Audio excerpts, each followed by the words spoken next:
김종석 비서실장께 질문 드립니다. 잘 아시겠지만 주어진 시간이 7분이니까 답변은 좀 짧게 해주시고요. 나중에 제 질문이 끝난 다음에 하실 말씀이 있으면 또 해주시면 되겠습니다. 저는 이 정부에서 반복되는 인사 참사 지적하고자 합니다. 6개월 출범한 지 6개월 됐는데 인사풀이 제가 볼 때는 바닥이 난 것 같습니다. 다음에 탕평 인사 하신다고 했는데 그 공약대로 탕평 인사 되고 있지 않습니다. 돌고 돌아서 캠코더 인사하고 있습니다.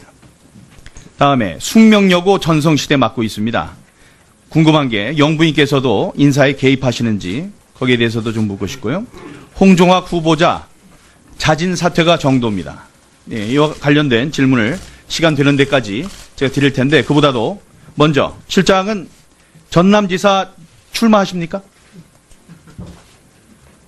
예, 어떤 계획도 갖고 있지 않다고 이미 말씀드렸습니다. 예, 전남지사 말고도 다른 지역에서도 출마 안 하시는 거죠? 그 역시 어떤 계획도 없다고 이미 국감을 네, 앞두고 실장과 말씀드렸습니다. 조국 수석 공식 부인하셨습니다. 근데 그 긍정도 부정도 하지 않는 분들도 계시고 대놓고 기자회견 뭐 하면서 출마 결심하고 발표한 분들도 있습니다. 저기 PPT 나오는데요. 한 10여 명, 11명이 이름이 나오는 걸로 알고 있는데 실장께서는 청와대 직원들 내에 저런 출마 예상자들 상황을 조사해 본 적이 있으신지요? 조사해 본 적은 없고요. 아직 뭐 여기 있는 분들 어느 누구도 공식적인 입장이 있는 것은 아니어서요. 일부 또 그런 계획을 갖고 계신 분들이 있을 수 있다고 생각합니다. 아직은 공식적으로 파악해 보진 않았습니다. 저기 보면은 뭐 충남지사 놓고는 두 분이나 지금 거의 뭐 출마 확실이라고 못을 박을 정도로 사람들이 말이 되고 있어요. 실장님은 저 문제에 대해서 문제의식을 갖지 못하시는 것 같은데 지금 정권 출범한 지 6개월 됐습니다. 쉬운 말로 뭐 잉크도 마르지 않았고요. 전체 임기에 보면은 10분의 1 시점이란 말입니다. 다음에 아직 1기 출범이 다 완성되지도 않았습니다. 이런 상황에서 연불보다 제밥에 관심 있는 직원들만 넘쳐나면 청와대는 누가 지킵니까?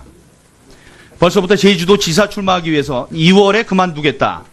이렇게 밝힌 비서관도 있고 출마를 위해서 지역 내 조직을 가동하고 있다. 이런 행정관도 있고요. 21대 총선 준비하는 건지 몰라도 국회의원 시절에 자신의 지역구에 가서 지역 사업 해결을 약속한 그런 비서관도 있습니다. 이게 단속이 안 됩니까? 단속의 필요성을 혹시 못 느끼시는지요? 의원님 죄송하지만 요 비고의 구분은 어디서 하신 건지 우선 조금 제가 알면 도움이 될 것 같습니다만. 뭐요? 이 표의 비고란의 분석을 어디서 하신 건지를 이거는 제가 알면 언론에 나온 건데요. 필요하면 제가 나중에 알려드리겠습니다. 언론에 이렇게 확실 유력 이런 언론 보도가 제가 보지를 못해서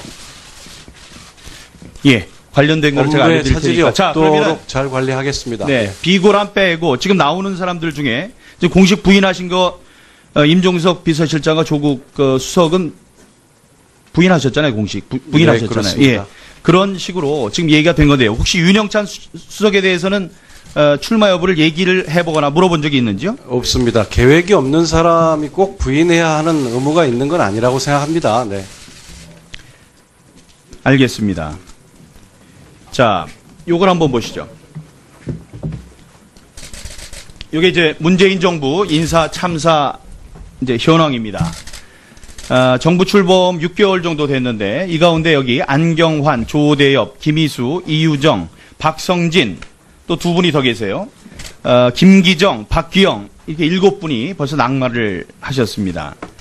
이거 조난 자료 만들어서 대통령께 추천하는 인사수석 또 검증하는 민정수석이 책임져야 되는 사안이 아닌지요? 저희들은 따로 조난 자료는 만들고 있지 않다는 점 말씀드리고요. 아까 여러 차례 민정 관련해 말씀을 주셨는데 민정수석실에서 하는 것은 실무적 검증입니다. 판단은 인사추천위원회에서 종합적으로 하고 결정은 최종적으로 이제 인사권자가 하시게 됩니다. 그러니까 전부 다 대통령이 잘못 인사를 하셔서 했다고 미루시는 겁니까? 그 밑에 있는 절차를 저희들이 종합적 판단을 인사추천위원회에서 하고 최종적 판단은 그럼 인사권자가 인사수석은 하시는 어떤 일을 하시죠?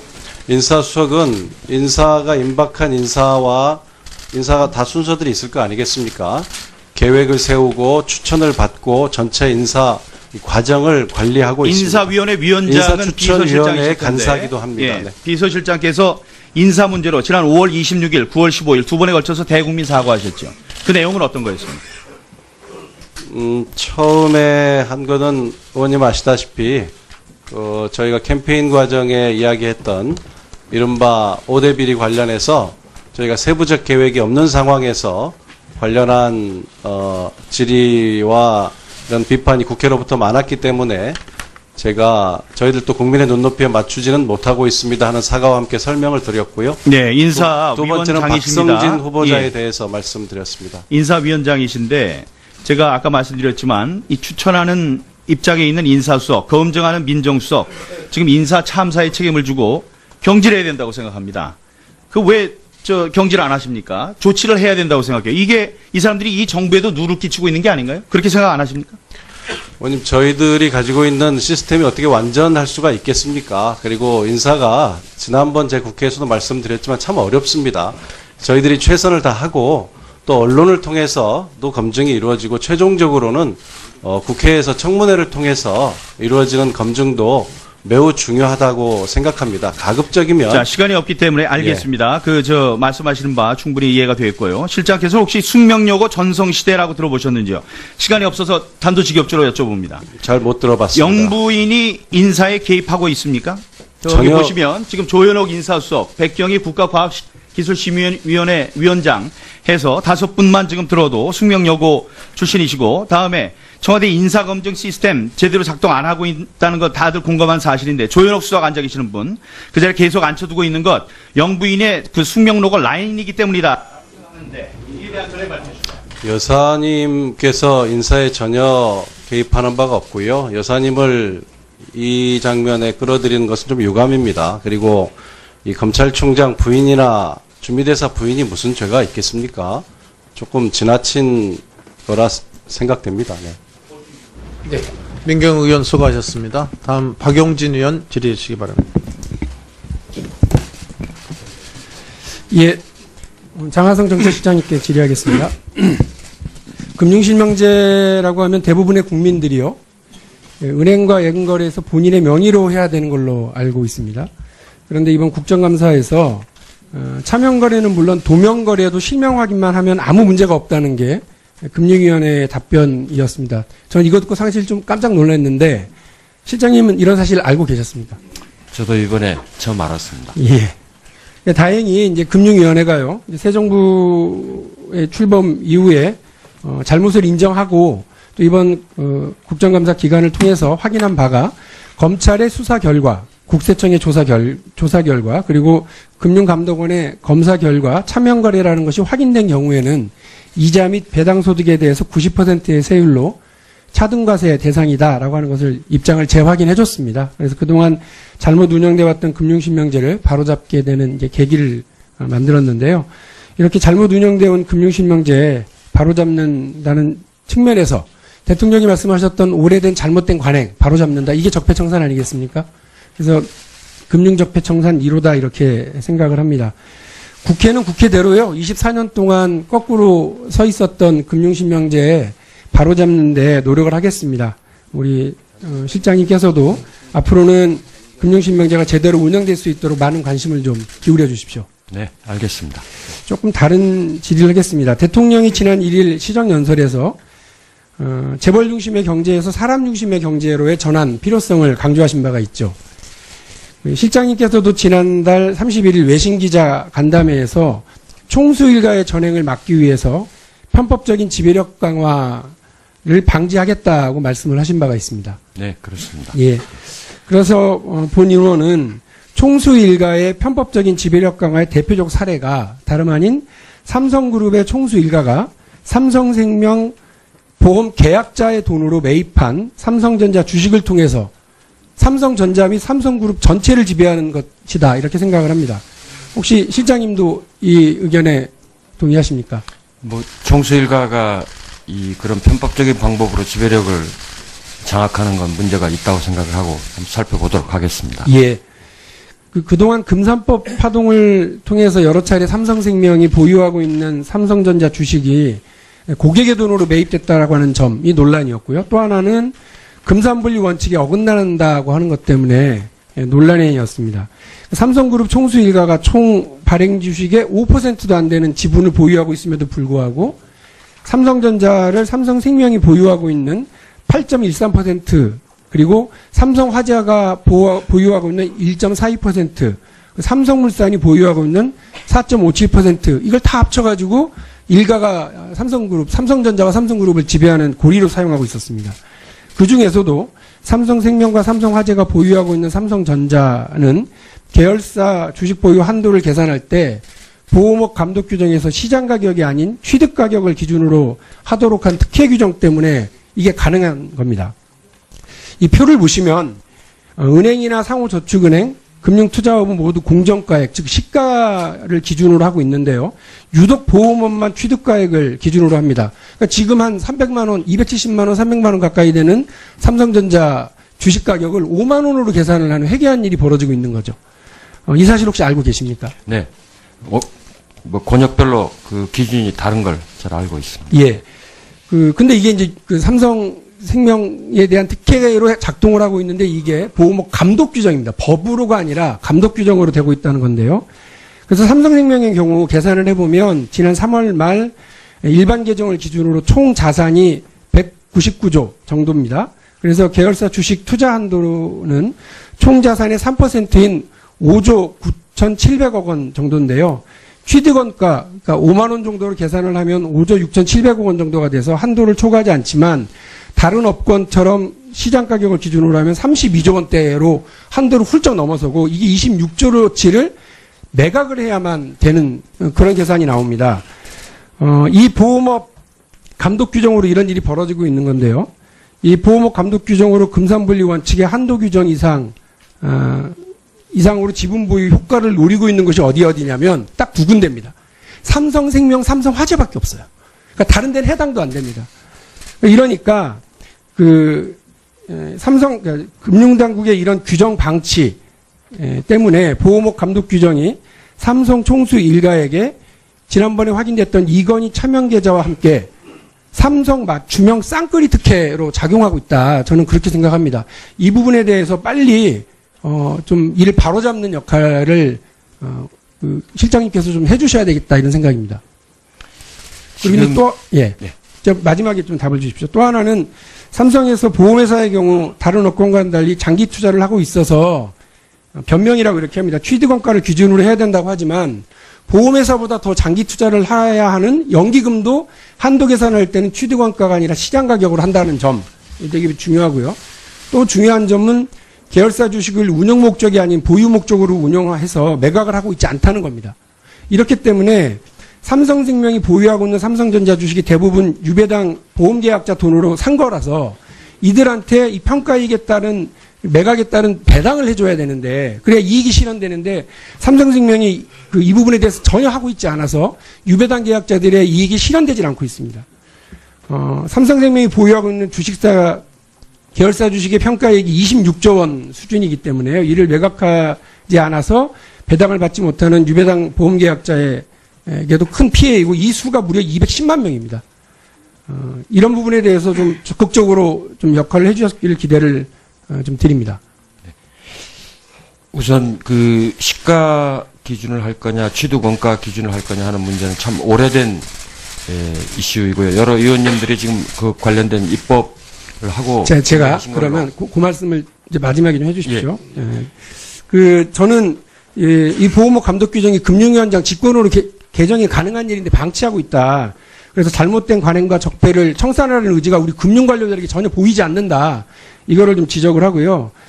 이건희 차명계좌에 대한 과세나 보호목 감독 규정 개정이 우리 문재인 정부의 경제민주화 재벌개혁 의지를 보여줄 수 있는 중요한 대목이다.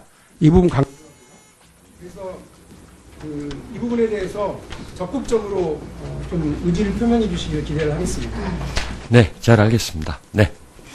지금 취득원가와 시가의 문제는 워낙 오래된 이슈이고 또 이 배당 상품에 가입 계약자들에 대한 배당 문제도 삼성생명 상장 때부터 제기됐던 문제인데 우선 이 26조라는 큰 차이가 있기 때문에 당장 그걸 해소하게 되면 시장에서 충격이 상당히 크다는 건 박 의원님도 잘 아실 겁니다. 그래서 국회에서 그 법률 개정을 좀 추진하고 계신 의원님들께서 적절한 방안을 좀 마련해 주시면은 저희들도 지원을 하도록 그렇게 하겠습니다. 이제 인사권자가 하시게 됩니다. 그러니까 전부 다 대통령이 잘못 인사를 하셔서 했다고 미루시는 겁니까? 그 밑에 있는 절차를 저희들이 종합적 판단을 인사추천위원회에서 하고 최종적 판단은 그럼 인사권자가 인사수석은 하시는 어떤 일을 하시죠? 인사수석은 인사가 임박한 인사가 다 순서들이 있을 거 아니겠습니까? 계획을 세우고 추천을 받고 전체 인사 과정을 관리하고 있습니다. 인사위원회 위원장은 인사추천위원회의 비서실장이실 간사기도 합니다. 예, 네. 비서실장께서 인사 문제로 지난 5월 26일, 9월 15일 두 번에 걸쳐서 대국민 사과하셨죠. 그 내용은 어떤 거였습니까? 처음에 한 거는 의원님 아시다시피 저희가 캠페인 과정에 이야기했던 이른바 5대 비리 관련해서 저희가 세부적 계획이 없는 상황에서 관련한 질의와 이런 비판이 국회로부터 많았기 때문에 저희들도 국민의 눈높이에 맞추지는 못하고 있습니다 하는 사과와 함께 설명을 드렸고요. 네, 인사위원장이십니다. 두 번째는 박성진 후보자에 예, 대해서 말씀드렸습니다. 인사위원장이신데 제가 아까 말씀드렸지만 이 추천하는 입장에 있는 인사수석, 검증하는 민정수석, 지금 인사 참사에 책임을 지고 경질해야 된다고 생각합니다. 그 왜 경질 안 하십니까? 조치를 해야 된다고 생각해요. 이게 이 사람들이 이 정부에도 누를 끼치고 있는 게 아닌가요? 그렇게 생각 안 하십니까? 의원님, 저희들이 가지고 있는 시스템이 어떻게 완전할 수가 있겠습니까? 그리고 인사가 지난번 제 국회에서도 말씀드렸지만 참 어렵습니다. 어렵고요. 아직 여기 있는 분들 어느 누구도 공식적인 입장이 있는 것은 아니어서요. 일부 또 그런 계획을 갖고 계신 분들이 있을 수 있다고 생각합니다. 아직은 공식적으로 파악해 보진 않았습니다. 저기 보면은 충남지사 놓고는 두 분이나 지금 거의 출마 확실이라고 못을 박을 정도로 사람들이 말이 되고 있어요. 실장님은 저 문제에 대해서 문제의식을 갖지 못하시는 것 같은데 지금 정권 출범한 지 6개월 됐습니다. 쉬운 말로 잉크도 마르지 않았고요. 전체 임기에 보면은 10분의 1 시점이란 말입니다. 다음에 아직 1기 출범이 다 완성되지도 않았습니다. 이런 상황에서 연불보다 잿밥에 관심 있는 직원들만 넘쳐나면은 청와대는 누가 지킵니까? 벌써부터 제주도 지사 출마하기 위해서 2월에 그만두겠다. 이렇게 밝힌 비서관도 있고 출마를 위해서 지역 내 조직을 가동하고 있다. 이런 행정관도 있고요. 21대 총선 준비하는 건지 몰라도 국회의원 시절에 자신의 지역구에 가서 지역 사업 해결을 약속한 그런 비서관도 있습니다. 이게 단속이 안 됩니까? 단속의 필요성을 혹시 못 느끼시는지요? 의원님, 죄송하지만 요 비고의 구분은 어디서 하신 건지 우선 조금 제가 알면 도움이 될 것 같습니다만. 뭐요? 요거는 이 표의 비고란의 분석을 동석 비서실장께 질문 드립니다. 잘 아시겠지만 주어진 시간이 7분이니까 답변은 좀 짧게 해주시고요. 나중에 제 질문이 끝난 다음에 하실 말씀이 있으면 또 해주시면 되겠습니다.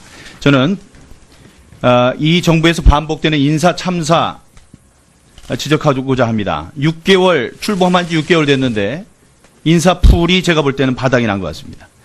다음에 탕평 인사 하신다고 했는데 그 공약대로 탕평 인사 되고 있지 않습니다. 돌고 돌아서 캠코더 인사하고 있습니다. 다음에 숙명여고 전성시대 맡고 있습니다. 궁금한 게 영부인께서도 인사에 개입하시는지 거기에 대해서도 좀 묻고 싶고요.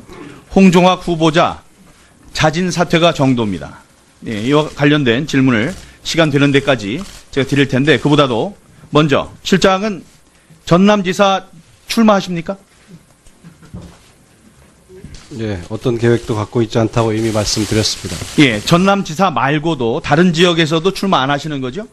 그 역시 어떤 계획도 없다고 이미 국감을 네, 앞두고 실장과 말씀드렸습니다. 조국 수석 공식 부인하셨습니다. 근데 그 긍정도 부정도 하지 않는 분들도 계시고 대놓고 기자회견 하면서 출마 결심하고 발표한 분들도 있습니다. 저기 PPT 나오는데요.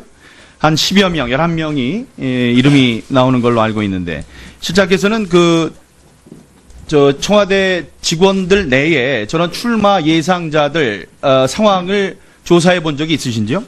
조사해 본 적은 어디서 하신 건지를 이거는 제가 알면 좀 언론에 나온 건데요. 필요하면 제가 나중에 알려드리겠습니다. 언론에 이렇게 확실 유력 이런 언론 보도가 제가 보지를 못해서 예, 관련된 걸 제가 업무에 알려드릴 차질이 테니까. 자, 그러면 없도록 잘 관리하겠습니다. 네, 비고란 빼고 지금 나오는 사람들 중에 지금 공식 부인하신 거 임종석 비서실장과 조국 수석은 부인하셨잖아요, 공식 부인하셨잖아요. 네, 그렇습니다. 예, 그런 식으로 지금 얘기가 된 건데요. 혹시 윤영찬 수석에 대해서는 출마 여부를 얘기를 해보거나 물어본 적이 있는지요? 없습니다. 계획이 없는 사람이 꼭 부인해야 하는 의무가 있는 건 아니라고 생각합니다. 네. 알겠습니다. 자, 요걸 한번 보시죠. 요게 이제 문재인 정부 인사 참사 이제 현황입니다. 정부 출범 6개월 정도 됐는데 이 가운데 여기 안경환, 조대엽, 김희수, 이유정, 박성진 또 두 분이 더 계세요. 김기정, 박규영 이렇게 7분이 벌써 낙마를 하셨습니다. 이거 조난 자료 만들어서 대통령께 추천하는 인사수석 또 검증하는 민정수석이 책임져야 되는 사안이 아닌지요? 저희들은 따로 조난 자료는 만들고 있지 않다는 점 말씀드리고요.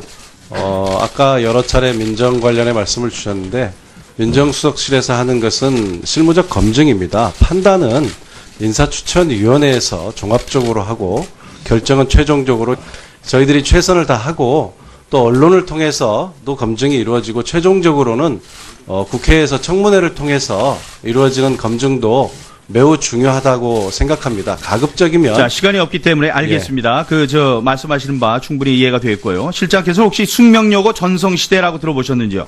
시간이 없어서 단도직입적으로 여쭤봅니다. 잘 못 들어봤습니다. 영부인이 인사에 개입하고 있습니까? 저기 전혀- 보시면 지금 조현옥 인사수석, 백경희 국가과학기술심의위원회 위원장 해서 5분만 지금 들어도 숙명여고 출신이시고 다음에 청와대 인사검증 시스템 제대로 작동 안 하고 있다는 것 다들 공감한 사실인데 조현옥 수석 앉아 계시는 분 그 자리에 계속 앉혀두고 있는 것 영부인의 그 숙명로고 라인이기 때문이다. 하는데 이에 대한 전해 말씀해 주시죠. 여사님께서 인사에 전혀 개입하는 바가 없고요. 여사님을 이 장면에 끌어들이는 것은 좀 유감입니다. 그리고 이 검찰총장 부인이나 주미대사 부인이 무슨 죄가 있겠습니까? 조금 지나친 거라 생각됩니다. 네. 네. 민경 의원 수고하셨습니다. 다음 박용진 의원 질의해 주시기 바랍니다. 예, 장하성 정책실장님께 질의하겠습니다. 금융실명제라고 하면 대부분의 국민들이요, 은행과 예금거래에서 본인의 명의로 해야 되는 걸로 알고 있습니다. 그런데 이번 국정감사에서 차명거래는 물론 도명거래도 실명 확인만 하면 아무 문제가 없다는 게 금융